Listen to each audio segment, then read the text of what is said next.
ফায়ুতরাকু মিন মাতারিক মিন হাদিদ, লোহার একটা হাতুড়ি থাকবে, এক হাতুড়ির বাড়িতে মাথাটা ছিন্ন বিচ্ছিন্ন হয়ে যাবে, দেহটা জমিনের মধ্যে ঢুকে যাবে, তার চিৎকারে ওই কবরস্থানটা থার থার করে কাঁপবে, কিন্তু কেউ শুনবে না।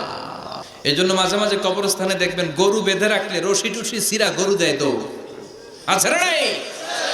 ফাতাখতালিফা আদলাউহু, দেহের এই পাজরগুলো ডান দিকের পাজর বাম দিকে যাবে, বাম দিকের পাজর ডান দিকে আসবে, পুরো দেহটা পাউডার হয়ে যাবে।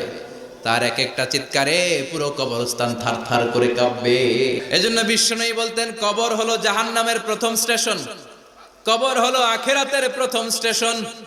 কবরের এই স্টেশনে যদি মাফ পাওয়া যায়, সামনে যতগুলো স্টেশন পার হতে হবে সবগুলারে সহজ করে দিবে কে? আর কবরের স্টেশনে যদি গন্ডগোল লাগে, সামনে আরো গন্ডগোল আছে না নাই? বেশি না কম?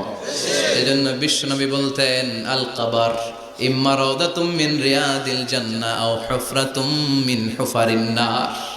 কবর হয়তো কারো জন্য জান্নাতের বাগান, কিংবা কারো জন্য জাহান্নামের গর্ত। আমরা আল্লাহর কাছে দোয়া করি, আল্লাহ আমাদের সকলের কবরগুলোরে জান্নাতের বাগান বানিয়ে দাও।